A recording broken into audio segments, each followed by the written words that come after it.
तो आज मैं गया था फैंटास्टिक फोर फर्स्ट स्टेप्स देखने। ऐसा लगता है कि इस साल मार्वल का रेजोल्यूशन है आउट टीम बनाए। पहले थंडरबोल्ट्स बनाई और अब फैंटास्टिक फोर। और ऐसा पहली बार हुआ है कि मेरे पहुंचने से पहले ही मूवी स्टार्ट कर दी गई है।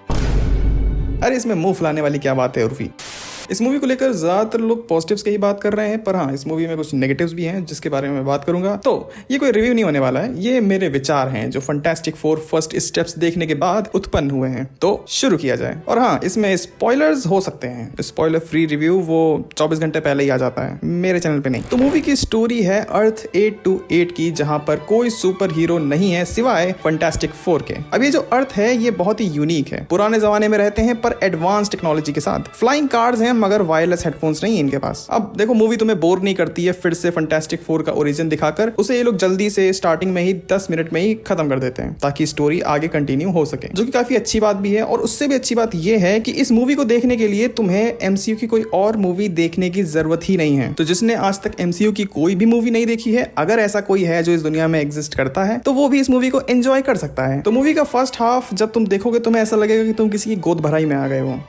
स्टोरी की अगर बात करें तो ये उतनी है जितना कि ट्रेलर्स में हमें दिखाया गया था। रिचर्ड फैमिली को उनकी पावर्स मिल जाती हैं और फिर उन पावर्स से वो लोगों की हेल्प करते हैं और बन जाते हैं सेलिब्रिटी सुपर हीरो, जिन्हें सब पसंद भी करते हैं और सब बढ़िया चल रहा होता है। लेकिन एक दिन गैलेक्टस आता है और वो कहता है आज खाने में क्या है मामा, और उसे दिखती है अर्थ 828। तो overall it's about having a meal. But इस मूवी में तुम ये भी देखोगे कि एक वुमन कैसे एक माँ बनती है और ये जर्नी कितनी दर्द भरी हो सकती है। जब सू स्टॉर्म इतनी मुश्किलों में एक सीजीआई बच्चे को पैदा करती है तो ये देखकर आधी ऑडियंस के पांव भारी हो जाते हैं। लेकिन गैलेक्टस एक शर्त रखता है फैंटास्टिक फोर के सामने कि एक शर्त पर वो इस अर्थ को नहीं खाएगा, और वो शर्त ये होती है कि पेड्रो पास्कल हर सिनेमैटिक यूनिवर्स में दिखना बंद कर देंगे।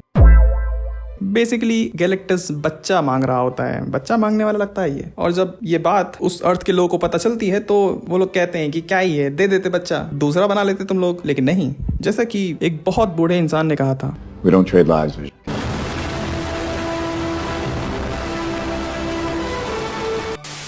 अच्छी चीजों के बारे में बात करें तो वीएफएक्स इस मूवी का बहुत बढ़िया है। जैसा पास्ट रिकॉर्ड रहा है भी कुछ सालों में मार्वल का वीएफएक्स को लेकर, तो उससे हाँ मार्वल ने सीखा तो है, वीएफएक्स बढ़िया है। कोई भी तुम गलतियां नहीं निकाल पाओगे वीएफएक्स में, स्पेशली गैलेक्टस का। जब जब वो स्क्रीन पर आएगा तो तुम्हें फील होगा कि कितना बड़ा है।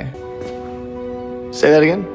और जब वो बोलेगा लिटरली ग्राउंड हिलता है। आई थिंक अब तक का गैलेक्टस के जितने भी पोर्ट्रेल रहे हैं ये सबसे बेस्ट है। मूवी सारे कैरेक्टर्स के ऊपर फोकस करती है और सारे कैरेक्टर्स प्यार में पड़े हुए हैं। रीड रिचर्ड सू स्टॉर्म के साथ, जॉनी शालाबेल के साथ, बेन एक स्कूल टीचर के साथ। पर ये बात उसे कौन समझाए कि पत्थर पर फूल नहीं खिलते। टीम की केमिस्ट्री बहुत अच्छी है, तुम्हें ऐसा लगेगा कि ये लोग बहुत टाइम से साथ हैं। स्पेशली रीड और बेन एक स्पेशल बॉन्ड शेयर करते हैं ये लोग। पहले मैं थोड़ा सा स्केप्टिकल था फीमेल सिल्वर सर्फर को लेकर, पर जब तुम ये मूवी देखोगे तो खुद ही समझ जाओगे कि मार्वल ने ऐसा करा क्यों। उसका प्रॉपर ओरिजिन भी दिखाया हुआ है, तो तुम्हें ऐसा भी नहीं लगेगा कि कहां से डाल दिया इसको, वो स्टोरी के लिए जरूरी थी। अब अगर कुछ नेगेटिव्स के बारे में बात करें तो मूवी के सेकंड हाफ में तुम रीड की इन्वॉल्वमेंट कम होते हुए देखोगे और क्लाइमैक्स आते आते तो जो फोकस है वो सू स्टॉर्म पर शिफ्ट हो जाता है। शायद Pedro pascal last of us season 3 की शूटिंग में बिजी हो गए थे, आई डोंट नो, पर ऐसा है। मूवी बहुत फास्ट पेसिंग है, तुम्हें बोर नहीं करेगी, पर कुछ लोगों को ये रस्ट लग सकती है। और मैंने जितना भी गैलेक्टस के बारे में तारीफ करी थी वो सब तो है, पर एक चीज है कि उसको ज्यादा नहीं दिखाया हुआ है, वो बहुत ही लिमिटेड टाइम के लिए ही है, उसे थोड़ा और ज्यादा दिखाना चाहिए था। पोस्ट क्रेडिट सीन्स 2 हैं, पर तुम सिर्फ पहले वाले के लिए वेट करना, दूसरे वाले के लिए इतना जरूरी नहीं है। अगर तुम बहुत खाली हो तो बैठे रहो, कोई दिक्कत नहीं है। तो अब सवाल ये उठता है कि क्या तुम्हें ये मूवी देखनी चाहिए? वेल ऑफ कोर्स ये मूवी देखनी चाहिए। देखो अब जितने भी मार्वल के प्रोजेक्ट्स आने वाले हैं वो कोई फालतू के प्रोजेक्ट्स नहीं होंगे ना, वो सारे के सारे कनेक्ट होंगे